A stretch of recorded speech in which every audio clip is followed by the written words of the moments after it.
Hare Krishna. We are going to read one shloka from Śrīmad-Bhāgavatam, 3rd canto, 23rd chapter, titled as Devahuti's Lamentation. Om Namo Bhagavate Vasudevaya. Om Namo Bhagavate Vasudevaya. Om Namo Bhagavate Vasudevaya. Narayanam namaskrutyam naram chaiva narottamam devi saraswati vyasam tato jayamudirayet nashtaprayeshu abhadreshu nityam bhagavata sevaya bhagavati muttama shloke bhaktir bhavati naishtaki. Raj Śrīmad-Bhāgavatam ki jai. So in this chapter we are reading about Devahuti's lamentation.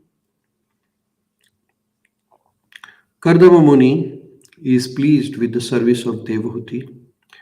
Devahuti has served Kardama Muni very faithfully, and she helped Kardama Muni to achieve spiritual perfection.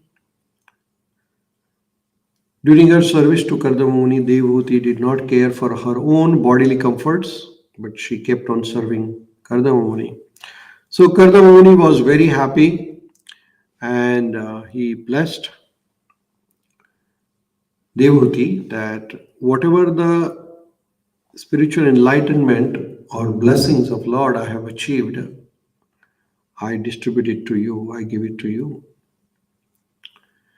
So hearing this, Devahuti was very happy. She was satisfied. And she was very humble, and with love and humility, she spoke with Kardama Muni as follows. Devahuti vacha radham bata dvijavrusheta mogha yoga mayadipe tvai vibho tadavaimi bhartaha yaste abhyadai samaya sakruda anga sango Bhuyad Gariyashi Guna Prashava Satinam. Translation. Devahuti said to Kardama Muni, my dear husband, you're the best of all the Brahmanas, and I know that you have achieved the perfection of life by getting love of God. And you are the master of all infallible mystic powers because you are under the protection of Yogamaya. So Devahuti is glorifying her husband, saying that you are the best among all Brahmanas, you have achieved the perfection, and you are protected by Lord's internal energy, Yogamaya. But once you made me a promise, she is reminding Kardama Muni, that our bodily union should now fulfill, since children are a great quality for a chaste woman who has a glorious husband. So now Devahuti wants a child. And she is asking Kardama Muni that now you have completed your tapasya, so now can you bless me so that I can have a child? Purport by Srila Prabhupada. Devahuti expressed her happiness by uttering the word bata.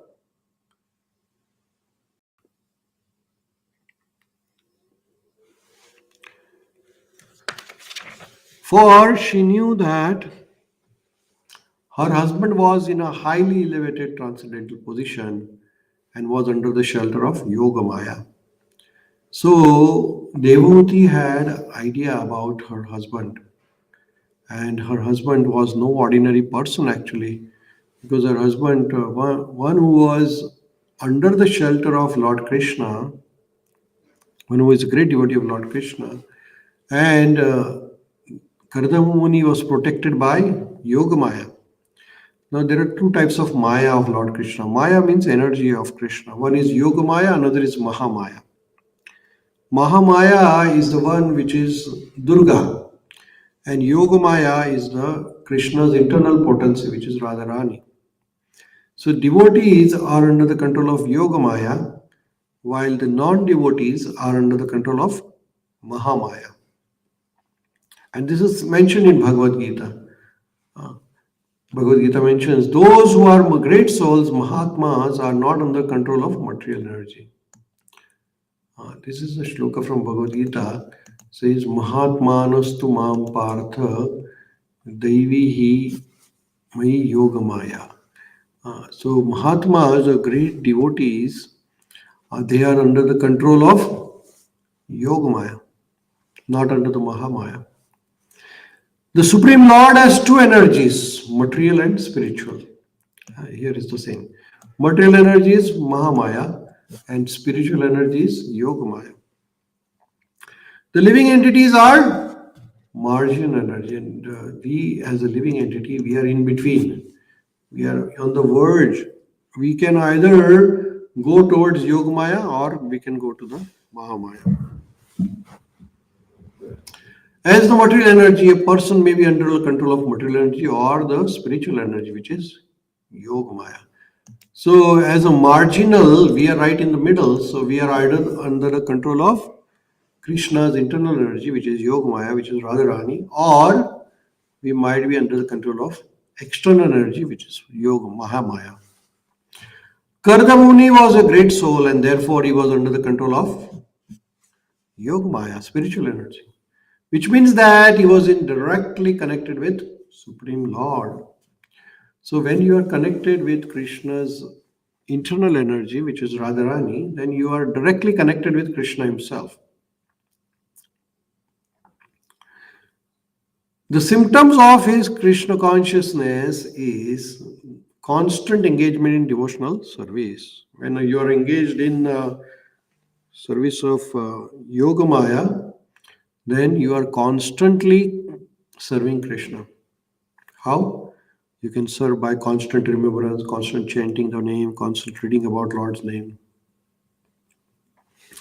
This was known to Devahuti, yet she was anxious to have a son with sage Kardamamuni. So she knew that Kardamamuni is not an ordinary materialistic person.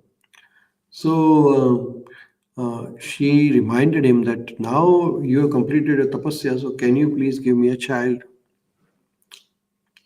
She reminded her husband of his promise to her parents. I will remain only until the time of Devahuti's pregnancy.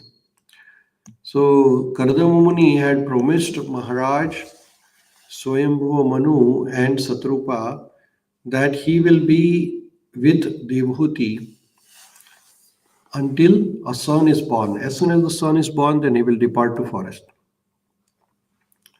So she reminded him that for a chaste woman to have a child by a great personality is most glorious. She wanted to be pregnant and she prayed for that. The word Stri means expansion. The bodily union of husband and child, husband and wife, their qualities are expanded. The children are born of a good parents are expansion of the parents' personal qualifications. So here, Srila Prabhupada is explaining the word Stri. Stri literally means expansion. Expansions of husband and wife into a child. The children are expansion of parents, right? Both Kardamamuni and Devahuti were spiritually enlightened. Therefore, she desired from the beginning that she be pregnant and then be empowered with the achievement of the God's grace and love for God. For a woman, it is a great ambition to have a son of the same quality as a highly qualified husband. Since she had opportunity to have Kardamamuni as a husband, she also desired to have a child from Kardamamuni.